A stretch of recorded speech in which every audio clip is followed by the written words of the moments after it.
किसान साथियों नमस्कार, सत श्री अकाल, आदाब, राम राम। किसान साथियों आप अच्छे होंगे, ठीक होंगे, भगवान से कामना करते हैं, दुआ करते हैं आप जहाँ भी रहें स्वस्थ रहें, अच्छे रहें, आपके काम में दिन दुगनी रात चुगनी उन्नति हो। परम पिता परमेश्वर से हमारी यही कामना है।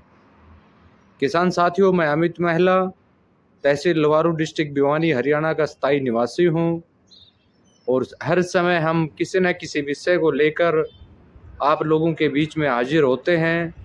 तो आज का भी एक हमारा विषय जो है बहुत महत्वपूर्ण विषय है, जिसमें मैं मेरे इस वीडियो के बाद कुछ तस्वीरें आप लोगों के बीच में शेयर करूंगा। मिर्ची की, टमाटर की, और मिर्ची, टमाटर और मौसम्बी की, और कुछ अन्य तस्वीरें आप लोगों के बीच में करूंगा, शेयर करूंगा। तो उन चीज़ों को एक बार आप ध्यान से देखना। वो समस्याएं आप सभी किसान साथियों की हो सकती हैं और उसके समाधान के लिए हमें क्या करना चाहिए वो चीज़ हम आपको बताने का काम करेंगे। तो पहले आप वो तस्वीर आप देखिए ताकि आपको वो जानकारी मिल पाए।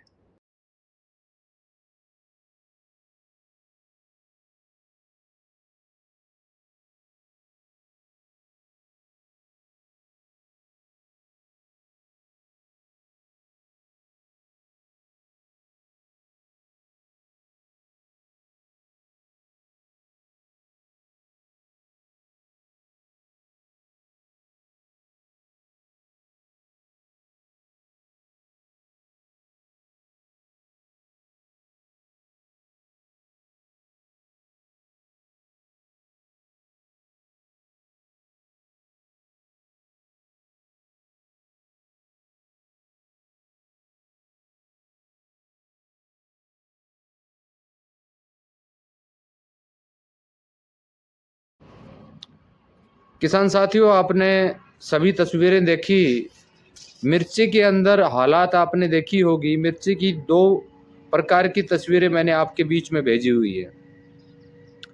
एक तस्वीर तो भेजी हुई है जिसके अंदर काफ़ी मात्रा में वायरस का अटैक हो चुका है, बहुत ज़्यादा मात्रा में वायरस का अटैक हो चुका है। उस किसान साथी से मेरी बात हुई थी तो वो रासायनिक फार्मिंग करते हैं और उसने पता नहीं कितनी मात्रा में रासायनिक का उसके अंदर उपयोग किया, और इतना उपयोग किया जिसका कोई लिमिट नहीं है। वो कह रहे थे कि सर मैं एक तुड़ाई कर पाया हूँ, जितना मेरा खर्चा लगा है उससे आधे का उत्पादन मैं ले पाया। अब हालात ये पैदा हो रही है कि मेरे को सेकंड उत्पादन इसमें नहीं मिलेगा। दूसरा आपने मिर्ची का फोटो देखा, पूरा मिर्ची जैसे मुट्ठी हम बंद करते हैं, पत्तों की साइज ऐसी इस प्रकार की हो रही है। उनको आप ध्यान से देखेंगे तो यानी वो हालात भी एक वायरस के कारण, वायरस का अटैक होने की वजह से ये दिक्कत हमारे सामने आती है। लेकिन हम लोग क्या है कि हम उसी के अनुसार लगे रहते हैं जो पहले हम करते थे। किसान साथियों आप इस चीज़ को भली भांति जानते हो कि आज हमारे मार्केट में ऐसी डुप्लीकेट तरह तरह की कंपनियां आ गई हैं। मैं किसी कंपनी विशेष का नाम नहीं लेना चाहूँगा, लेकिन जो पेस्टिसाइड्स बनाती हैं और हर रोज़ किसी न किसी दिन न्यूज़पेपर के माध्यम से या टीवी के माध्यम से हमें पता चलता है कि आज वहाँ पर फर्जी दवाई की कंपनियां पकड़ी गई, आज फलानी जगह पकड़ी गई, इतना माल स्टॉक में पकड़ा गया। वो सारा फार्मर के बीच में पेलने का काम करते हैं। उनके बीच में जो आड़ती होते हैं वो अच्छा मोटा पैसा कमाने का काम करते हैं। उसमें किसान का सत्यानाश हो, किसान का नुकसान हो, उनको उस बात का कोई परवाह नहीं है। जो ओरिजिनल चीज़ होती है उसी कीमत में वो बोतल पेस्टिसाइड्स की फार्मर को मिलती है। फार्मर उसका खेत में उपयोग करता है और उसका कोई भी रिजल्ट वो नहीं ले पाता। सबसे पहली बात तो ये है। आज अगर हम बात करें तो डीएपी भी हमारे मार्केट में डुप्लीकेट है, एसएसपी भी हमारे मार्केट में डुप्लीकेट है, सल्फ़र भी हमारे मार्केट में डुप्लीकेट है। यानी ऐसी सल्फ़र आपने देखी है कभी जो दानेदार आती है, जिसको हम सरसों की बुआई से पहले बोते हैं सल्फ़र को, और जब सरसों की कटाई हम करते हैं उस समय तक वो दाना वहाँ पर मिल जाए हमें, तो वो उसको ओरिजिनल मानोगे या डुप्लीकेट मानोगे आप? वो पेवर डुप्लीकेट चीज़ हम खेत में डाल रहे हैं, उसका कोई बेनिफिट हमें नहीं मिल रहा। दूसरी तरफ हमारी लागत जो है वो दिनों दिन बढ़ती जा रही है। मैं हर वीडियो में बताने का प्रयास कर रहा हूँ साथियों, अब भी समय है, अब भी समय है। इस रासायनिक को भूल जाइए, जैविक को आप करिए। दूसरी बात, काफ़ी बार फार्मर हमारे बीच में एक सवाल बार बार करते हैं, सर जैविक हम तो कर ले लेकिन बाजार नहीं है।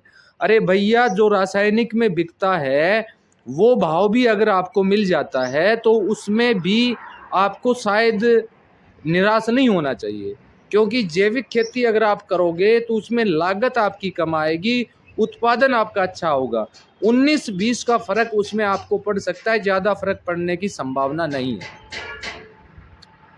अब तीसरा जो फोटोज आप देखेंगे वो टमाटर की देखेंगे, जिसके अंदर बंद गोभी भी ऑलरेडी लगाई हुई है।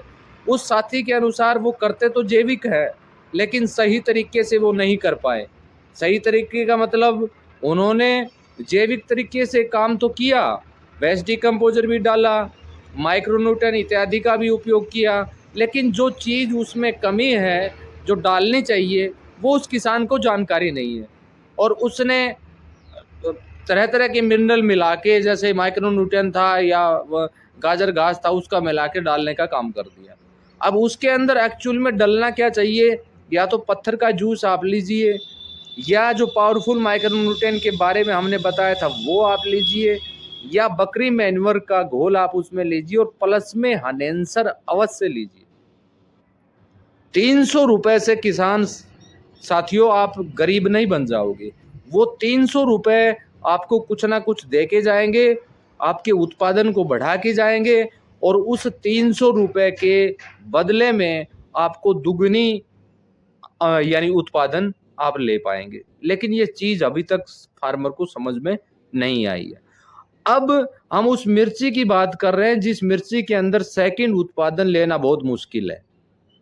उस फसल की हालात ऐसी हो गई है जिसकी मैं क्या बताऊं, यानी कहने के लिए मेरे पास शब्द नहीं है। उस फार्मर से जब मेरी बात हो रही थी, सर मैंने पिछली साल ऑर्गेनिक फार्मिंग किया था मिर्ची में, उत्पादन मेरा अच्छा आया, मेरे को जेब से कुछ नहीं लगा, मेरे को कुछ ना कुछ बचा, लेकिन अब की बार मैंने अधिक उत्पादन के चक्कर में इस चीज़ का उपयोग किया। एक तो सबसे बड़ी गलती हम यह करते हैं कि बीज का चयन करने में सबसे भारी भूल हम करते हैं। एक अच्छी जगह से आप अगर बीज लेंगे, या बीज को घर पर अगर आप तैयार करते हैं, तो उससे बेटर कोई भी चीज़ नहीं हो सकती। एक आप नीचे फोटो देखेंगे, वो किस पेड़ की है मैं नहीं जानता, लेकिन उसके ऊपर कीटों की भरमार है, बहुत ज़्यादा भरमार है। यानी जैसे चींटियों का नाल चलता है, इस प्रकार उसके ऊपर नाल चलने का काम यानी उन कीटों का है। उस तस्वीर को बिल्कुल आप ध्यान से देखना, वो पूरी फसल को चौपट कर देगी। जो भी उसकी फसल है, उसके बारे में मैं नहीं जानता वो किस चीज़ की फसल है, लेकिन इस वीडियो के माध्यम से वो तस्वीर आप लोगों के बीच में मैं ज़रूर शेयर करूँगा, ताकि उस चीज़ को आप समझ पाए। अब इन चीज़ों से निदान पाने के लिए हमें क्या करना है? अब सबसे पहले बात तो इसमें एक मौसमी का भी आप तस्वीर देखेंगे जो हनुमानगढ़ से है, श्री दिलीप कुमार जी के फार्म का है। दिलीप कुमार जी हमारे बीच में नहीं रहे, वो एक बड़ा दुर्भाग्य है हमारे बीच में, क्योंकि वो एक अच्छे किसान थे और मौसमी की खेती करते थे, और वो किसी कारणवश उनका देहांत हो गया। अब उनकी बिटिया जो है वो फार्म को संभाल रही है। तो उन्होंने मेरे पास कुछ फ़ोटो भेजी थी, और उन्होंने कहा था कि पापा ने कहा था कि बेटा कभी अगर ज़िंदगी में कोई दिक्कत आए आपको किसी कारणवश, तो आप इनसे यानी अमित महिला से संपर्क करना, ये आपको उचित समाधान बताएंगे।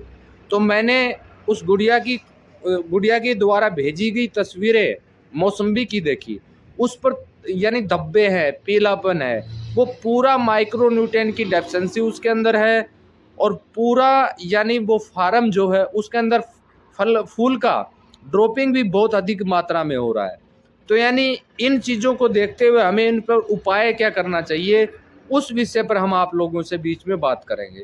एक तो जिस खेत में मिर्ची का खेत जो आप देख रहे हैं, जिसमें उत्पादन सेकंड उत्पादन नहीं मिल रहा, मैं आज उस किसान साथी से बोलना चाहूँगा इस वीडियो के माध्यम से कि आपसे जितनी अधिक मात्रा में वेस्ट डिकम्पोजर दिलाया जाए, पानी के साथ में, उतना वेस्ट डिकम्पोजर डालने का आप काम करें। और बकरी मैन्योर और पत्थर का घोल, बकरी मैन्योर और पत्थर का घोल प्लस में हनेंसर और प्लस में चुन्ने का घोल, तीनों का मिला के, चारों का मिला के 2 फोलियर स्प्रे आप करवा दीजिए। जो पौधा आपका खराब हो चुका है उसका तो हम कुछ कह नहीं सकते, लेकिन नया फुटाव उसके अंदर स्टार्ट होगा और कुछ ना कुछ उत्पादन आप उसमें ले पाएंगे। दूसरा रीजन इसमें क्या होता है, मिट्टी के अंदर फंगस आने की वजह से या ऊपर वायरस आने की वजह से। वायरस को कंट्रोल हमेशा, जो पावरफुल माइक्रोन्यूट्रिएंट हमने बनाया था उसमें भी काफ़ी तरह के वायरस अटैक को रोकने वाली औषधियाँ हैं, वो आपको वायरस अटैक को रोकने में काम करेंगी। और दूसरा, जो चूना हम मकानों के रंग रोगन के रूप में उपयोग करते हैं, उस चूने का उपयोग भी आप उस वायरस अटैक को रोकने में कर सकते हैं। उस चूने के लिए भली भांति जानते हैं कैसे उसका घोल आपको तैयार करना है, किस प्रकार वो आपको बनाना है, सारी जानकारी आपको वीडियो के माध्यम से दी हुई है। तो वो काम आपको करना है, उसमें फ्रूटिंग आएगा। जिन पौधों की पत्ते बिल्कुल मुड़ चुके हैं उसमें केवल टू केवल अनहेंसर प्लस में चूने का घोल वो आप डालने का उपयोग करें और 2 छिड़काव लगातार कंटिन्यू आप करवा दीजिए। ये समस्या भी आपकी खत्म हो जाएगी, उसके अंदर नया फुटाव स्टार्ट हो जाएगा। जिस पौधे को बहुत अधिक मात्रा में कीट नजर आ रहे हैं उसके लिए कनेर के पत्तों का कीटनाशक प्लस में हनेंसर, दोनों का प्लस में वेस्ट डिकम्पोजर, तीनों का मिला के 2 बार छिड़काव करवा दीजिए। वो उस पौधे को छोड़ के वहाँ से चले जाएंगे। चौथा, जो मैं हनुमानगढ़ के जो साथी हैं दलीप जी और उनकी बिटिया ने जो फोटो हमें भेजी है, उनको मैं बताना चाहूँगा, जो माइक्रोन्यूट्रिएंट आपने बना रखे हैं उनकी फ़ोटो मेरे को आप भेजिए ताकि मैं पहचान कर सकूँ कि वो माइक्रोन्यूट्रिएंट कौन सा है।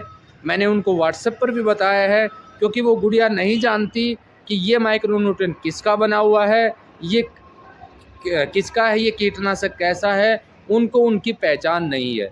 लेकिन फिर भी हम कोशिश करेंगे कि उनके बागवानी को बचाने का प्रयास हम करेंगे और कुछ घोल हम उनसे और भी बनवाने का प्रयास करेंगे ताकि वो इस चीज़ से निजात पा सके। तो किसान साथियों, मैं वीडियो को ज़्यादा लंबा नहीं करूँगा।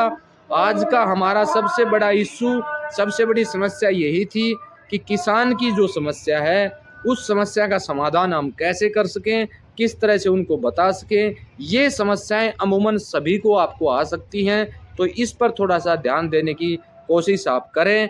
और जो घोल मैंने आपको बताए हैं उसी के अनुपात में 5% से लेकर 10% फोलियर स्प्रे में और 20% से लेकर 40% आप ड्रिप इरिगेशन या फल्ड इरिगेशन के माध्यम से आप प्रति 1 एकड़ डालने का काम आप करें, आपको अच्छा बेनिफिट मिलेगा। वीडियो को ज़्यादा लंबा नहीं कर पाऊँगा। जो भी वीडियो से संबंधित समस्याएं अगर आपको आती हैं तो उसके लिए मेरे वीडियो पर दिए गए व्हाट्सएप नंबर के ऊपर आप संपर्क करके अपनी समस्या का समाधान करवा सकते हैं। और जिन किसान साथियों को हनेंसर प्लस OWDC प्लस फिश अमृत प्लस पाचक अमृत प्लस नेत्र अमृत के बारे में अगर कोई रिक्वायरमेंट हो या बोतल की आवश्यकता हो तो वीडियो पर दिए गए व्हाट्सएप नंबर के ऊपर मैसेज करके आप मंगवा सकते हैं। आने वाले समय में हम किसी अन्य विषय को लेकर आप लोगों के बीच में हाजिर होंगे। आशा करता हूं कि मेरे द्वारा दी गई जानकारी से आप समर्थ होंगे। अगर दी गई जानकारी से आप सहमत हैं तो वीडियो को अधिक मात्रा में आप शेयर करने का प्रयास कीजिए, सब्सक्राइब कीजिए, अन्य अपने रिश्तेदार दोस्तों के बीच में इस वीडियो का लिंक आप भेजने का काम करें, तो उससे अन्य किसान साथियों को भी बेनिफिट होगा। धन्यवाद, नमस्कार, जय हिंद, जय भारत।